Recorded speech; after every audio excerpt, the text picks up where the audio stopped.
नमस्कार, मैं हूं आशुतोष और आप देख रहे हैं सत्य हिंदी। सत्य हिंदी के विशेष कार्यक्रम आशुतोष की बात में आपका स्वागत है। बातचीत शुरू करने के पहले एक छोटी सी अपील। सत्य हिंदी एक कोशिश है ईमानदार, निडर और निर्भीक पत्रकारिता की। हम अपने लाखों दर्शकों के शुक्रगुजार हैं जो लाखों की संख्या में हमारे कार्यक्रमों को देखते हैं और हमारी हौसला अफजाई करते हैं। हम उनसे एक और छोटी सी गुजारिश करना चाहते हैं कि आप न केवल हमारे कार्यक्रम देखें बल्कि संभव हो सके तो हमारे वीडियोस को बड़ी संख्या में डिस्ट्रीब्यूट करें, सर्कुलेट करें और शेयर करें ताकि ईमानदार पत्रकारिता ज्यादा लोगों तक पहुंचे ऐसे समय में जबकि ईमानदारी से ईमानदार पत्रकारिता करना बहुत ही मुश्किल काम होता जा रहा है। और अब आज की बातचीत हम शुरू करते हैं। आज दरअसल हम बातचीत करेंगे श्रवण जी से। वैसे तो आप श्रवण जी के साथ हमारा कार्यक्रम श्रवण घर की खरी खरी देखते ही हैं, लेकिन आज कुछ विशेष है।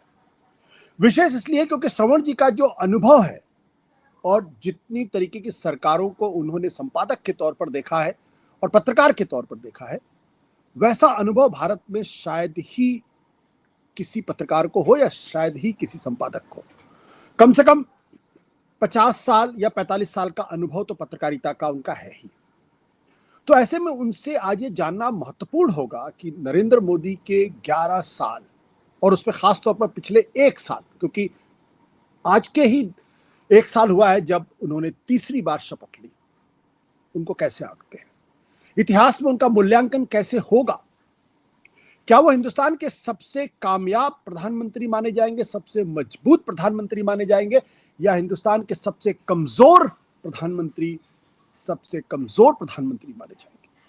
क्योंकि 2 तरीके की राय है उनको लेकर। एक राय वो है जो ये कहती है कि उन्होंने 2014 के बाद हिंदुस्तान को दुनिया के नक्शे पर एक बड़ा मकाम हासिल किया और हिंदुस्तान वो सब कुछ अचीव कर पाया जो पहले के प्रधानमंत्रियों के समय में नहीं हो पाया।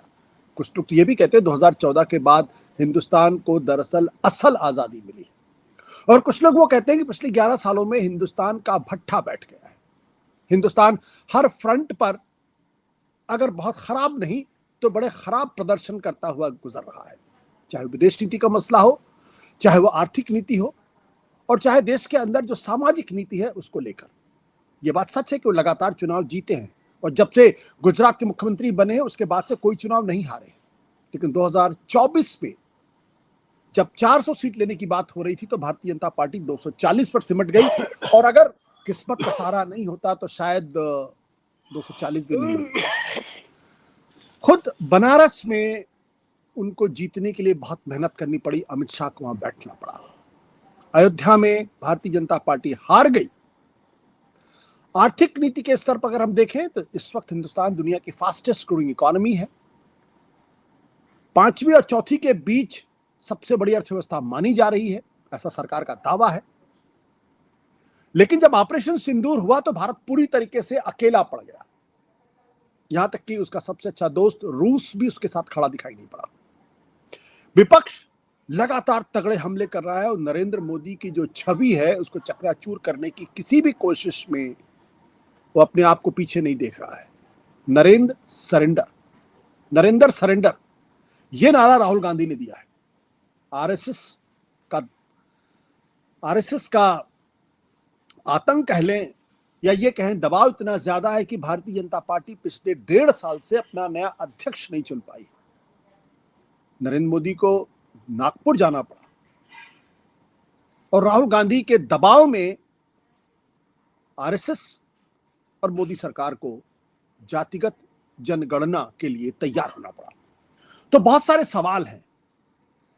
बहुत जानना दिलचस्प होगा श्रवण जी से कि दरअसल जब वो नरेंद्र मोदी की सरकार को देखते हैं तो उसमें उनको इंदिरा गांधी की छवि दिखाई पड़ती है या फिर नरसिम्हा राव, मनमोहन सिंह, अटल बिहारी वाजपेयी या इन सबसे अलग एक महापुरुष की छवि उनको दिखाई पड़ती है। श्रवण जी, आपका बहुत बहुत स्वागत है।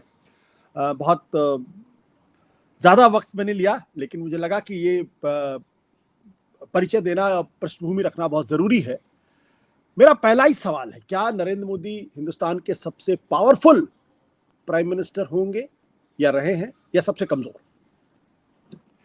देखिए, मेरा मानना यह है कि अगर नरेंद्र मोदी 2024 के पहले सत्ता से बाहर हो जाते, सत्ता छोड़ देते, किसी को, अपने किसी साथी को दे देते, ट्रांजिशन कर देते पावर का, तो वो देश के बहुत ही पावरफुल लोगों में उनकी गिनती होती।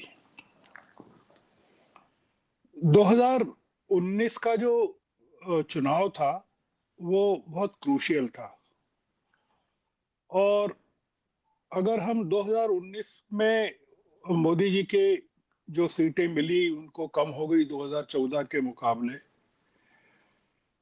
और फिर जो डिक्लाइन शुरू हुआ उनका, वो 2020 का जो गलवान का फैक्टर था लद्दाख में, चाइनीज इंटरवेंशन जो हुआ, वो that was a turning point in exposing हम क्या हैं, मतलब हैं कि नहीं कुछ।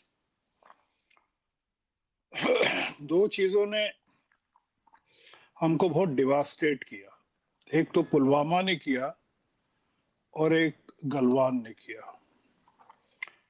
इन दोनों ने हमारी दो चीजों को एक्सपोज किया, हमारी मिलिट्री पावर को एक्सपोज किया और हमारी दुनिया में ताकत को एक्सपोज किया। और जो तीसरा हमारा एक्सपोजर आया वो ऑपरेशन सिंदूर से आया। मेरा ऐसा मानना है कि अगर डॉक्टर मनमोहन सिंह दूसरी बार चुनाव नहीं लड़ते, 2014 में नहीं लड़ते, और उनकी जगह कोई और कैंडिडेट होता, तो शायद कांग्रेस या यूपीए बहुत बेहतर तरीके से करती। खैर वो इतिहास की बात है। ये सरकार इस समय काफी डिक्लाइन पर है, मतलब डिक्लाइन मतलब जो विजिबल डिक्लाइन है, जो दिख रहा है जी। और हर मोर्चे पर दिख रहा है, उसकी बॉडी लैंग्वेज में दिख रहा है। तो इसमें सवाल मोदी जी के मूल्यांकन का नहीं है। दो चीजें हो रही है जो काफी चिंताजनक है कि एक सरकार डिक्लाइन पर है और अपोजिशन ताकतवर नहीं है। हम्म। ये है, हमने जब देखा इमरजेंसी के बाद, तो अपोजिशन कंसोलिडेटेड था, कंसोलिडेट कर लिया था अपोजिशन ने 1977 में। हालांकि वो बिखर गया, और अगर आज भी अपोजिशन सत्ता में आ जाए तो वो बिखर जाएगा। तो इसका एक फॉल आउट हम ये भी मान सकते हैं कि मोदी जी अगर आज हट जाएं, अपोजिशन सत्ता में आ जाए, तो मोदी जी के फिर से सत्ता में आने के चांसेस बहुत ज्यादा हैं, इंदिरा गांधी की तरह। तो आपका जो पहला सवाल था कि मोदी जी को कैसे याद किया जाएगा, मोदी जी को कई तरह से याद किया जाएगा।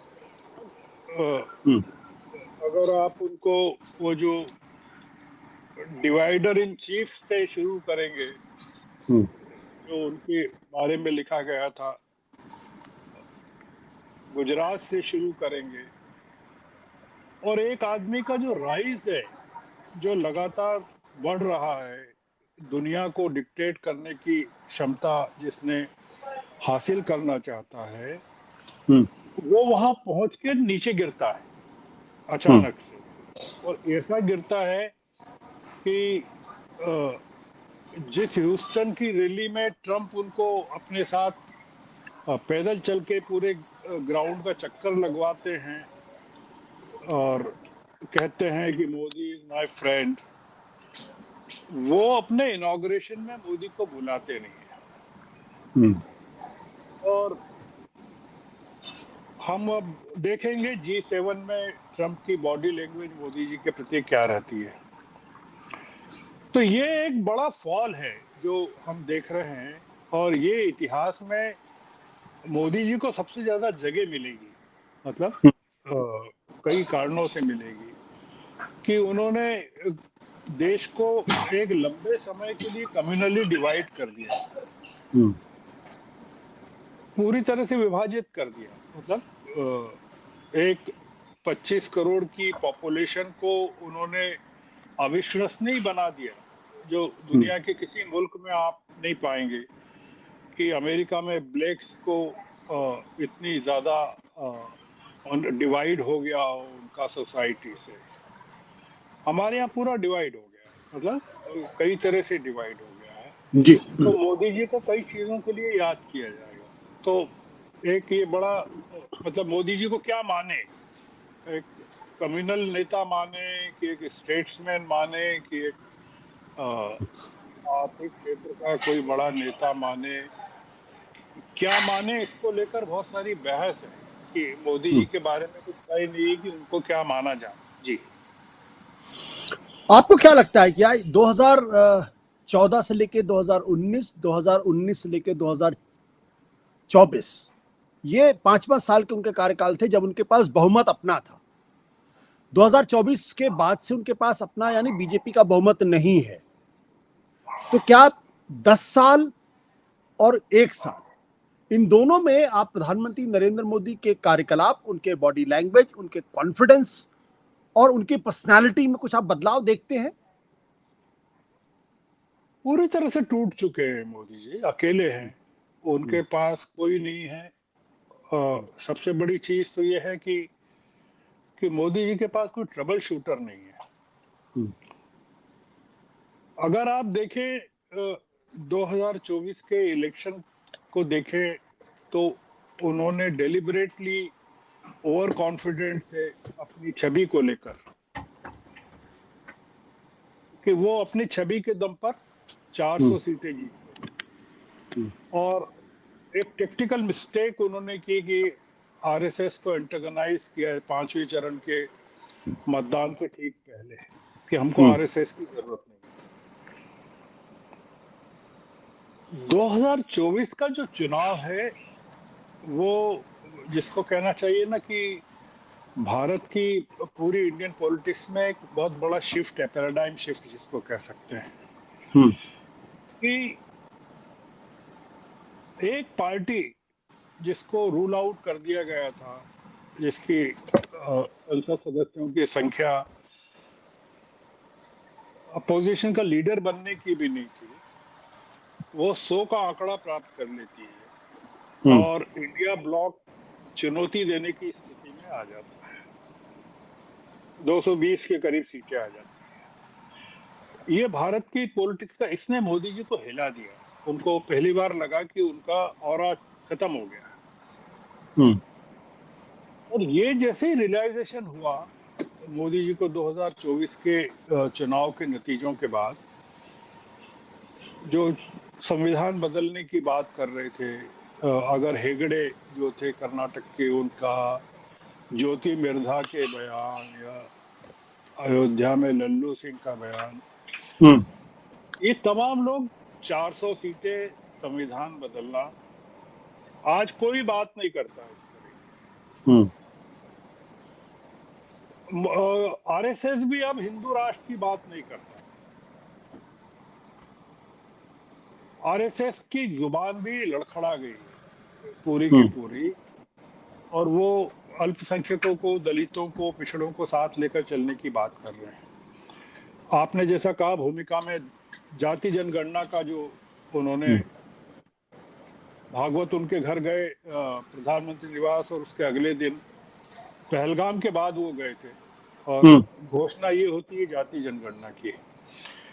ये बताता है कि कितने कमजोर हो गई है सरकार, और ऑल द टाइम ग्रोथ को छोड़ दिया है सरकार ने, डिफेंस में चली गई है, डिफेंड करने में चली गई है, डोमेस्टिक फ्रंट पे डिफेंड कर रही है अपने आप को, इंटरनेशनल फ्रंट पे डिफेंड कर रही है, मिलिटरली डिफेंड कर रही है।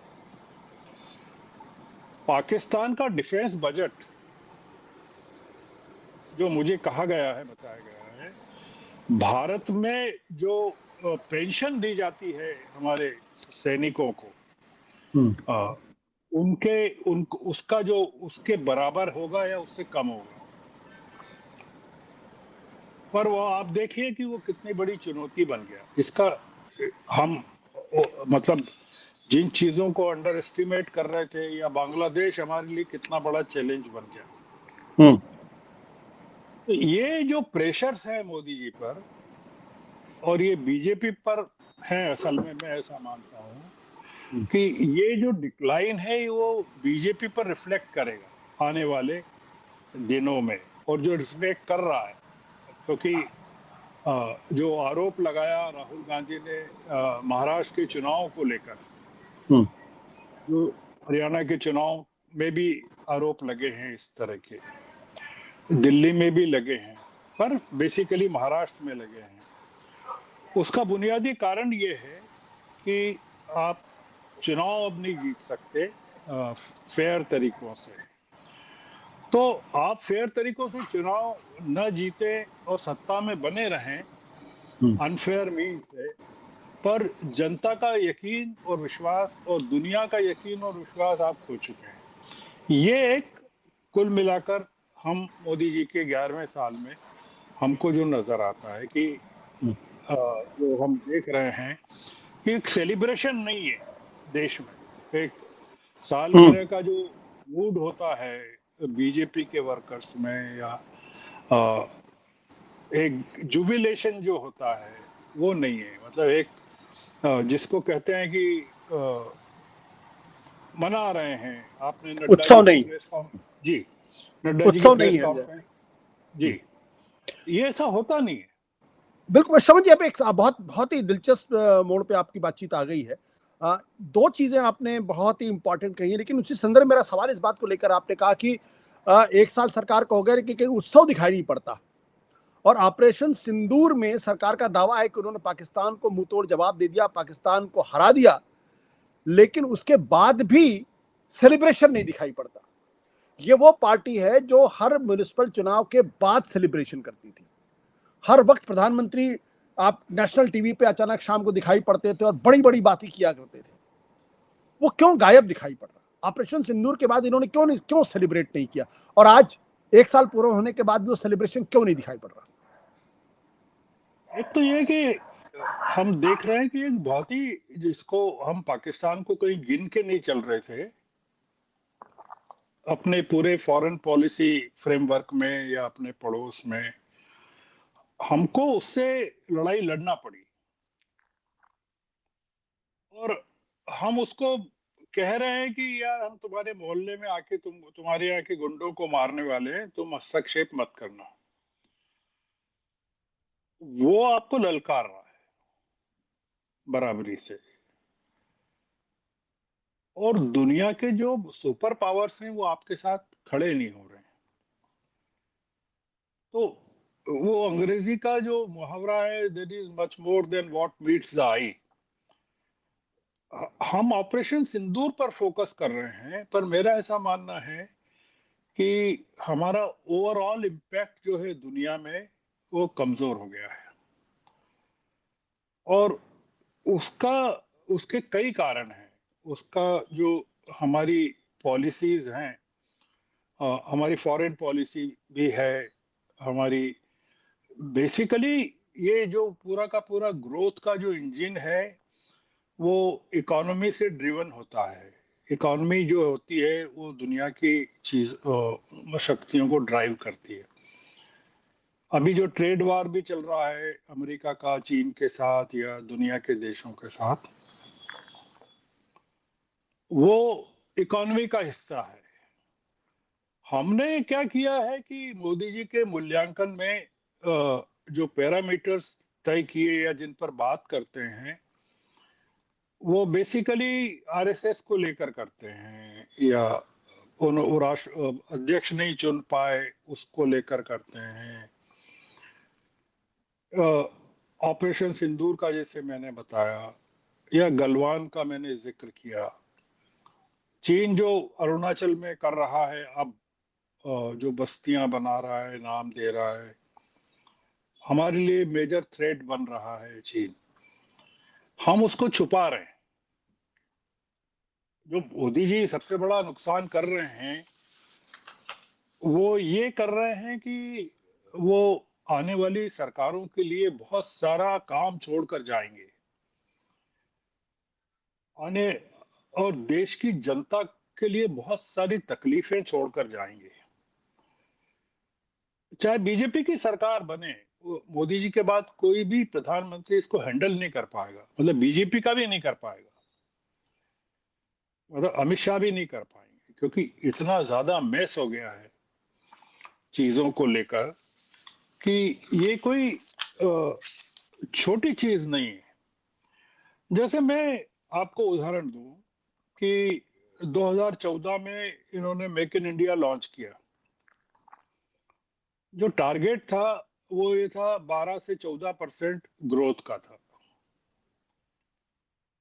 इकोनॉमिक ग्रोथ का, मेक इन इंडिया के जरिए। 2024 में 4% है।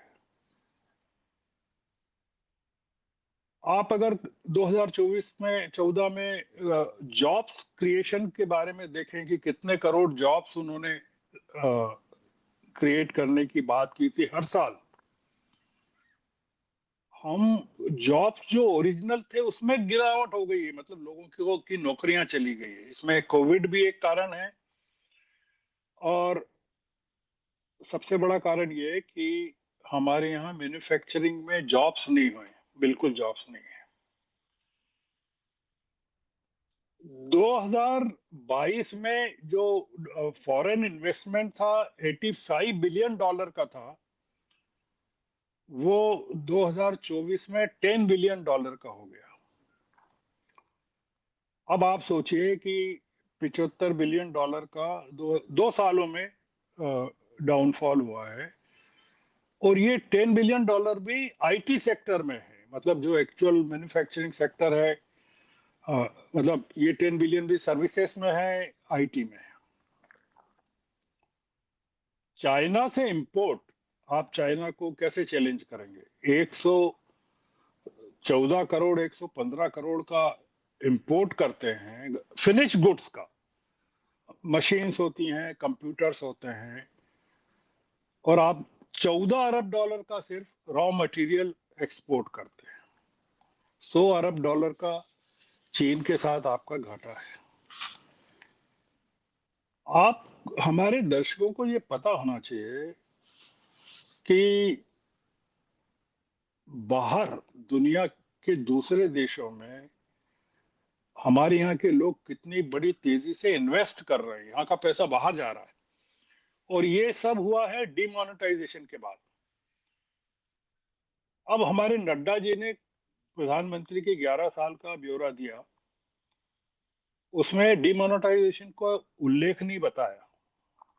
पहली बार मैंने सुना 2016 के बाद सरकार के किसी आदमी के मुंह से डिमोनेटाइजेशन को। बाकी चीजें जो उन्होंने उल्लेख नहीं बताई वो तो आश्चर्यजनक है सरकार की उपलब्धियों में, कि ट्रिपल तलाक, 370, सिटीजन्स अमेंडमेंट एक्ट, वक्फ अमेंडमेंट एक्ट, ये पूरा का पूरा जो है वो एक पर्टिकुलर कम्युनिटी को प्रभावित करने वाली जो चीजें हैं उसको वो उल्लेखनीय उपलब्धि बता रहे हैं।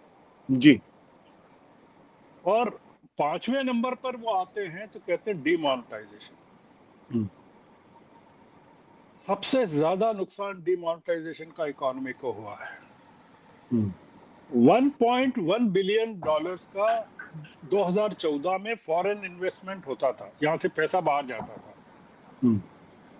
2024 में 32 बिलियन डॉलर चला गया, मतलब 2800 2800% की इंक्रीज हुई है डिमोनेटाइजेशन के बाद में। और ये सारा पैसा कहां गया है? विदेशों में प्रॉपर्टी में इन्वेस्टमेंट हुआ है, डिपॉजिट्स में हुआ है, इन्वेस्टमेंट में हुआ है। ये जो एक जो चीज आप आमतौर से कहते हैं कि इंडियन डायस्पोरा, जिसको बड़ा वो एक ग्लैमराइज किया जाता है, मोदी जी वहां सबसे ज्यादा मजाक उड़ाते हैं राजीव गांधी का, इंदिरा गांधी का। ये हमारे दर्शकों को, सत्य हिंदी के दर्शकों को पता होना चाहिए कि ये इंडियन डायस्पोरा है क्या। हम्म। आप कल्पना कर सकते हैं कि पिछले 8 सालों में 12 लाख लोगों ने नागरिकता भारत की छोड़ दी है। हम्म। और 2023 में अकेले में हम्म। 2,16,219 भारतीयों ने अपने पासपोर्ट सरेंडर कर दिए। हम्म। ये क्यों सरेंडर कर रहे हैं, क्यों जा रहे हैं, नागरिकता क्यों छोड़ रहे हैं? आपके यहाँ अपॉर्चुनिटीज नहीं है, आपके यहाँ ग्रोथ नहीं है, आपके यहाँ इन्वेस्टमेंट, मतलब डोमेस्टिक, आप कहें ग्रोथ के लिए डोमेस्टिक इन्वेस्टमेंट भी नहीं है, ये फॉरेन में जा रहा है पूरा पैसा। हम्म।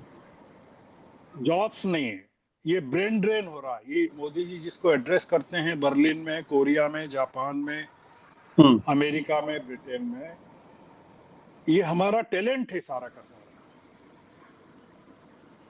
और ये जो पैसा भेज रहा है वहां से रिपेट्रिएट करता है, हमारे फॉरेन एक्सचेंज रिजर्व्स को बढ़ाता है,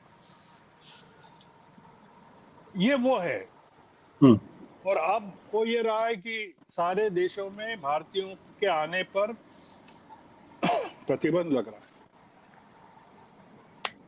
हमको पता ही नहीं है कि हमारे हम्म। बच्चे पढ़ने के लिए नहीं जा पाएंगे, उनको देश में भी जॉब नहीं मिलेगा, बाहर भी जॉब नहीं मिलेगा, और बाहर से निकाले जाएंगे। आज जो एक वीडियो चल रहा है, हम्म। एक बच्चे को किस तरह से अमेरिका में डिपोर्ट किया जा रहा है, भारतीय बच्चे को। ये जो तमाम चीजें हैं, उसका बुनियादी कारण ये है कि बीजेपी में ताकत नहीं है कि वो इस चीज को सामूहिक रूप से स्वीकार करे कि एंटी इनकम्बेंसी बहुत जबरदस्त तरीके से आ गई है हम्म। इस सरकार के खिलाफ। और वो जो एंटी इनकम्बेंसी है, उसको मीट आउट करने के लिए जो पहला कदम होना चाहिए, वो लीडरशिप चेंज होना चाहिए।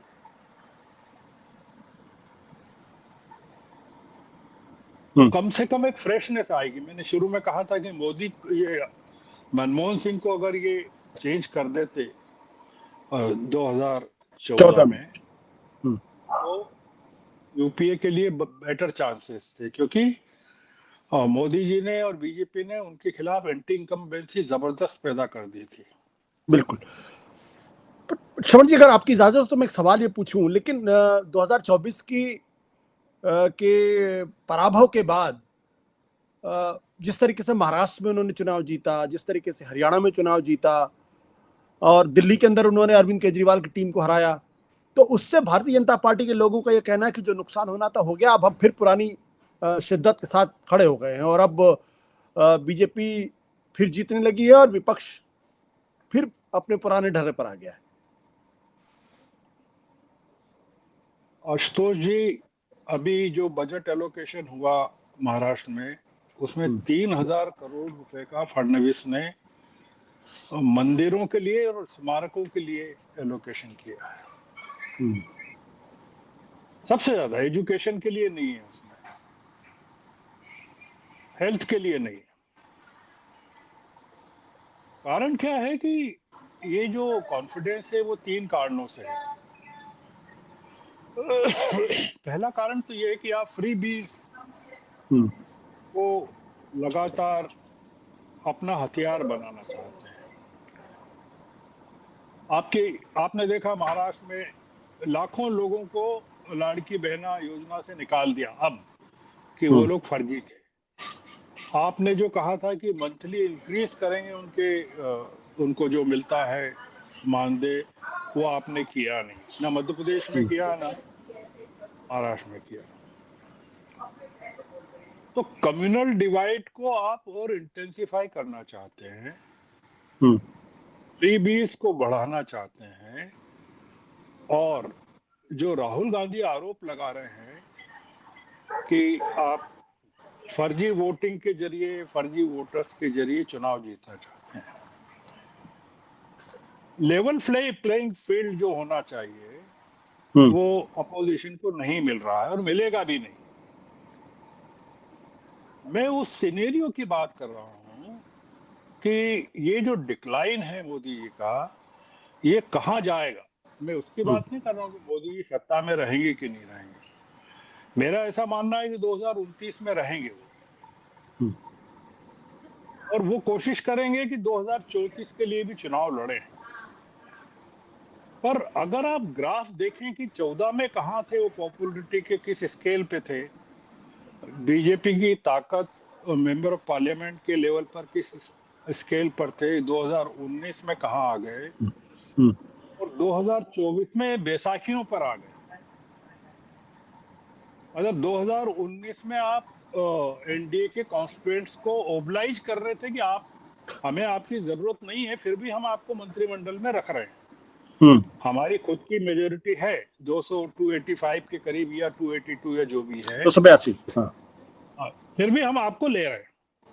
हम्म आज ये हालत है कि आप उनके बिना आप सरकार में नहीं रह सकते। हम्म तो आप क्या सोचते हैं कि ये जो अगला चुनाव होगा उसमें ये जितने फैक्टर्स मैंने गिनाए हैं आपको, और डोमेस्टिक फ्रंट पर, हम्म इंटरनेशनल फ्रंट पर, इकोनॉमिक फ्रंट पर, चाइना के फ्रंट पर, पाकिस्तान के फ्रंट पर, बांग्लादेश, नेपाल, बर्मा, मालदीव्स, बर्मा, भूटान, भूटान तक आपके साथ खड़ा नहीं हुआ इस पूरी क्राइसिस में। हम्म तो आप कहाँ जाएंगे? और देश की जनता, आप 2014 का अगर सिनेरियो देखें, तो लोग बात करने से घबराते थे मोदी जी के खिलाफ। आज खुलेआम बात कर रहा है नागरिक, वो उसके मन से डर खत्म हो गया। हम्म यानी आपने लोगों को डरा कर रखा था और वो डर आपने ही खत्म कर दिया अपने ही हम्म कारणों से।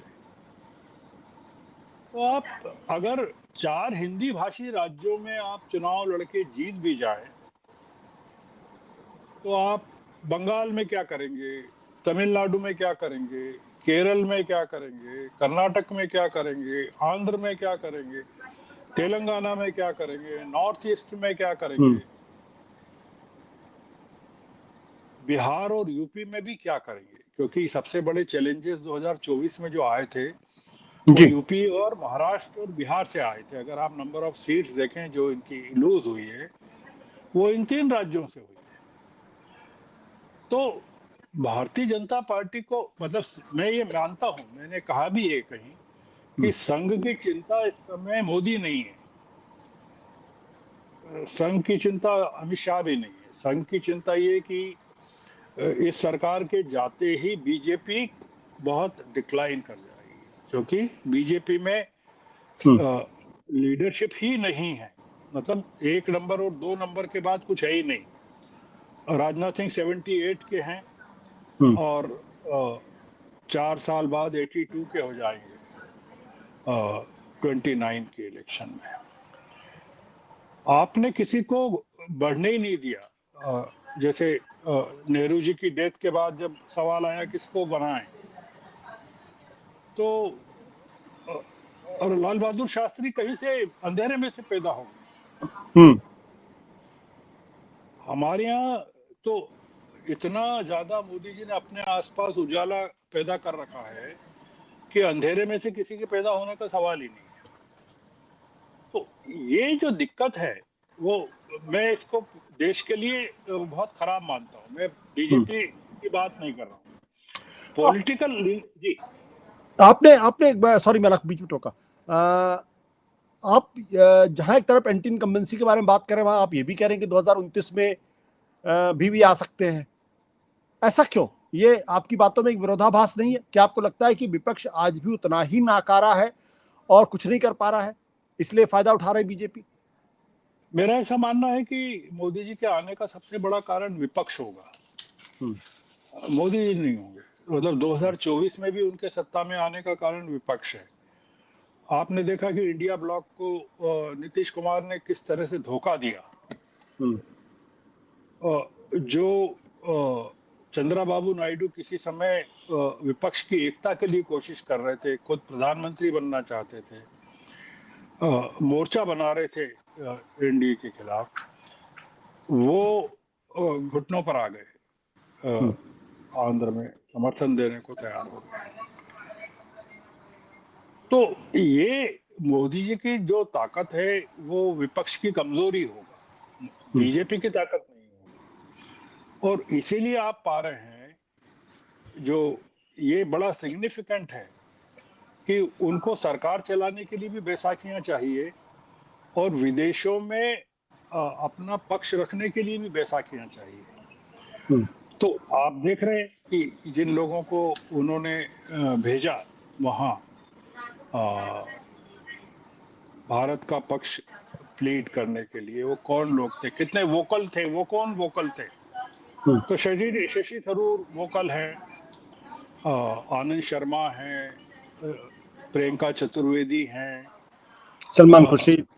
सलमान खुर्शीद हैं, ओवैसी हैं।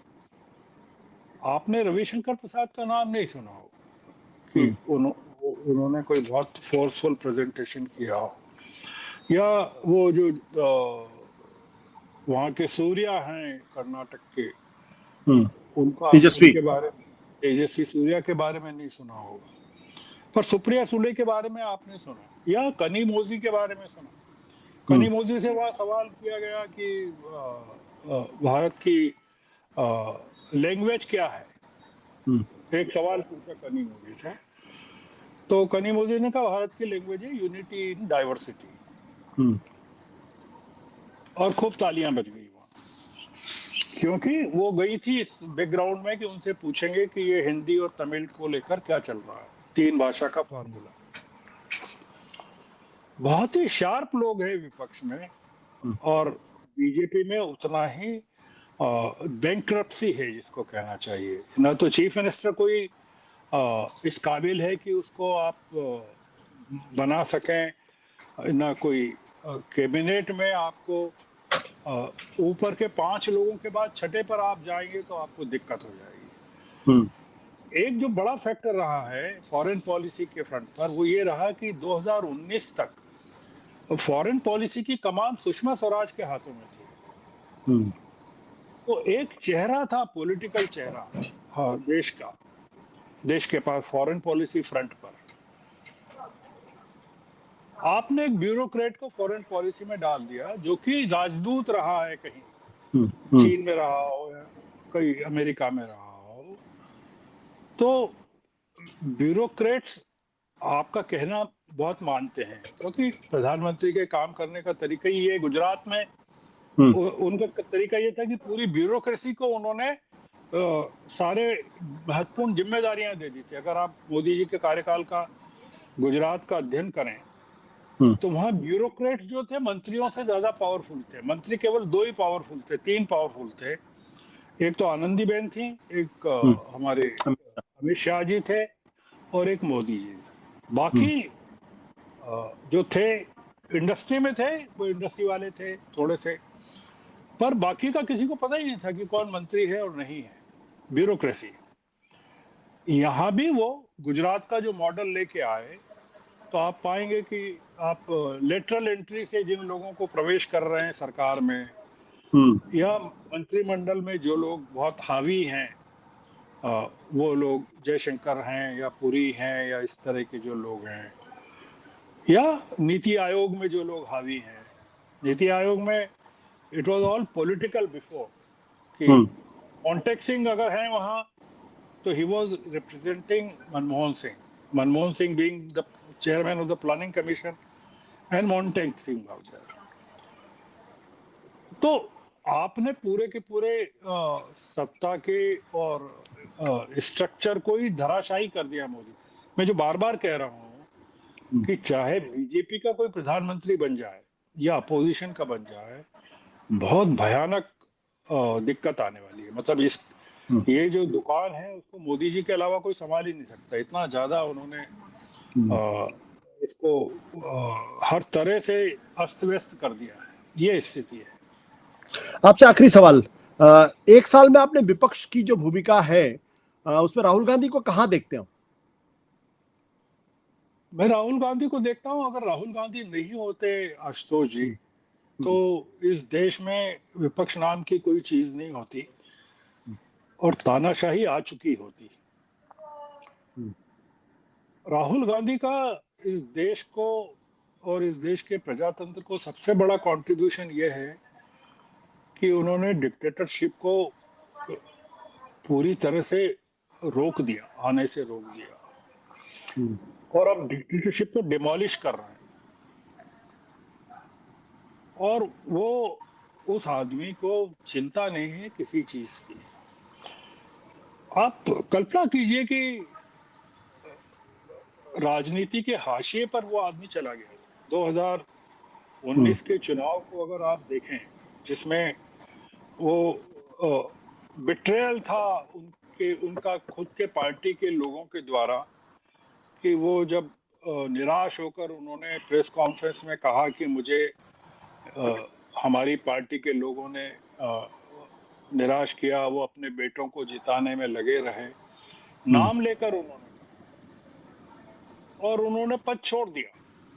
हम्म, आप सोचिए कि वो 2021-22 में जो राहुल गांधी ने वापसी की भारत जोड़ो यात्रा से, हम्म, ये राहुल गांधी जो हैं, आपको 3 साल के राहुल गांधी हैं। राहुल गांधी की उम्र सिर्फ, political age is only of 3 years, हम्म,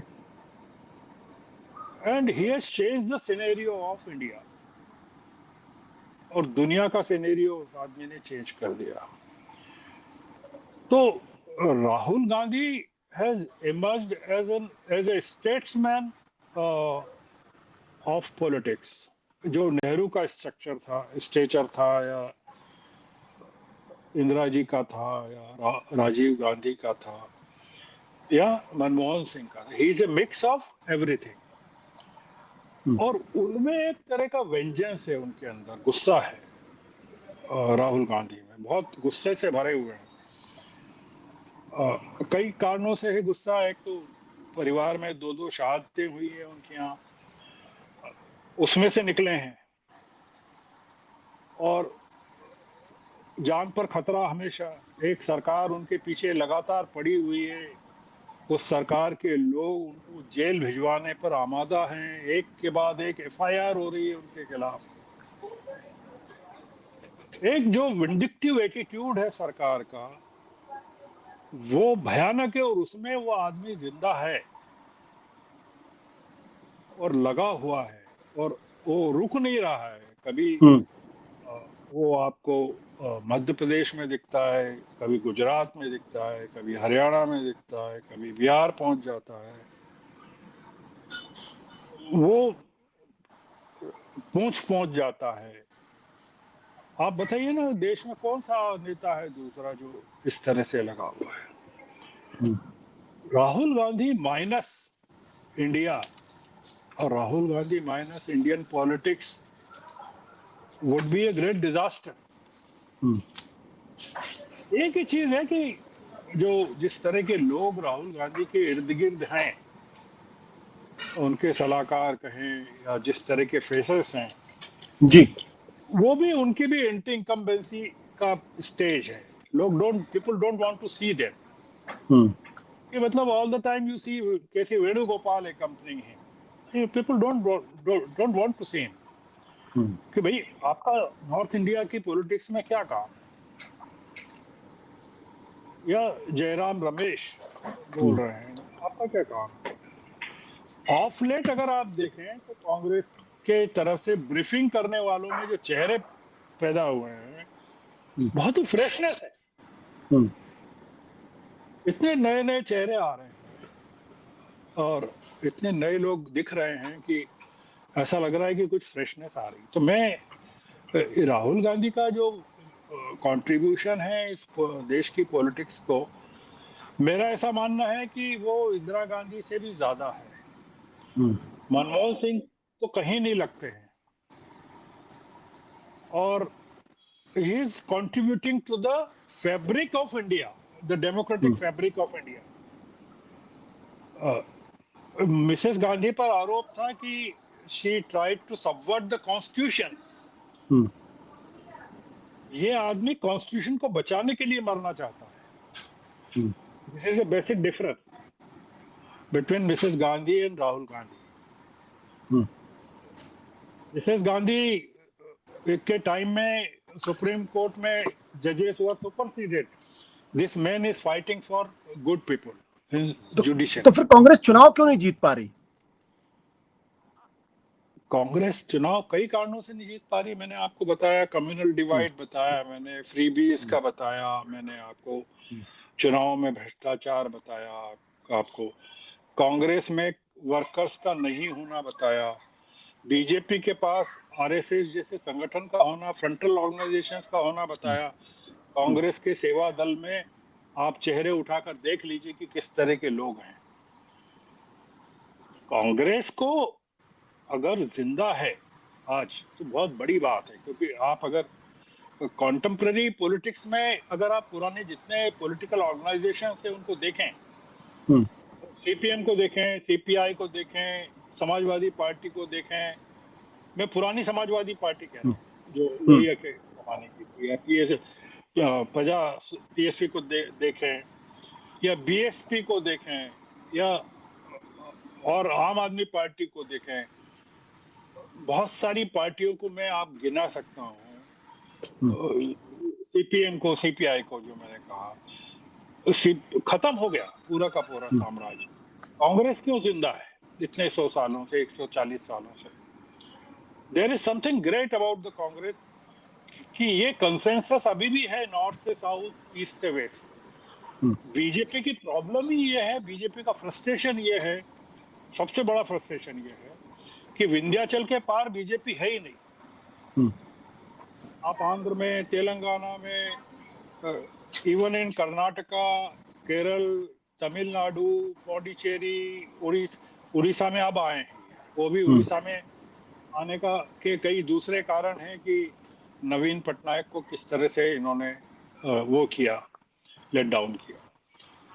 बहुत बड़ा सेटबैक है कि ये एक, और वेस्ट बंगाल, आप हम्म, भारत का जो मेन हिस्सा है नॉर्थ ईस्ट, वहां आप है ही नहीं। तो आप हम्म, क्या हैं? बीजेपी क्या और कांग्रेस सब जगह है। तो मैं ऐसा मानता हूं कि Congress is the future of this country. Hmm, Rahul तो एक कैटलिस्ट का काम करेंगे, but ultimately this country will survive on the fundamentals of Congress. Hmm, वो वो बुनियादें जो हैं, वो जो बीजेपी डरती है और संघ जो डरता है, वो बेसिकली कांग्रेस से डरता है। और और उस कांग्रेस को राहुल गांधी रिवाइव कर रहे हैं। वो बार बार कह रहे हैं कि मैं हमको पुरानी कांग्रेस को रिवाइव करना है, आंदोलन वाली कांग्रेस को रिवाइव करना है। हम्म, तो ये कोशिश है मेरे ख्याल से। आई थिंक टाइम लगेगा। ये लोग सत्ता छोड़ेंगे नहीं आसानी से, मोदी जी तो नहीं छोड़ेंगे, क्योंकि कोई भी तानाशाह जो है या तानाशाह जो बनना चाहता है, वो डिप्रेशन में चला जाएगा, इनसिक्योरिटी में चला जाएगा, अगर उसको ये विचार भी आया कि सत्ता जा रही है। तो मोदी जी इस समय डरे हुए हैं कि वो अगर हम्म, सत्ता चली गई तो क्या करेंगे।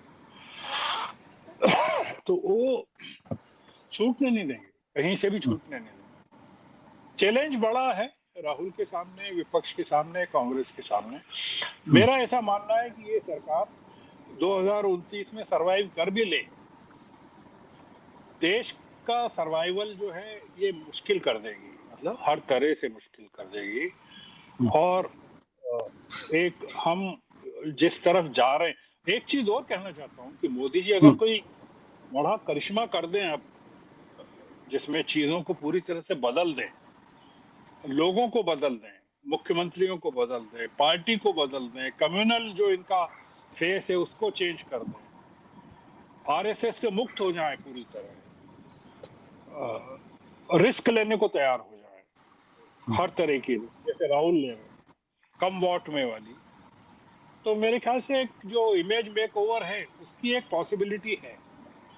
पर वो मुश्किल है, क्योंकि वो कर हम्म, पाएंगे उनके पास इतनी ताकत है, इतने लोग हैं, इतना इंफ्रास्ट्रक्चर है, या उनके इर्द गिर्द जो लोग हैं वो उनको करने देंगे ये चीज? मेरे ख्याल से नहीं करेंगे। जी बहुत बहुत शुक्रिया सुमित जी, आपका जो अनुभव रहा, जितनी तरीके की सरकारें, नेताओं को आपने देखा है, वो वाकई में हमारे दर्शकों के लिए बड़ा एनरिचिंग होगा, और एक ऑल्टरनेट पर्सपेक्टिव कम से कम हमारे लोगों को जरूर मिलेगा चीजों को एक नए तरीके से देखने का। बहुत बहुत शुक्रिया, धन्यवाद, नमस्कार।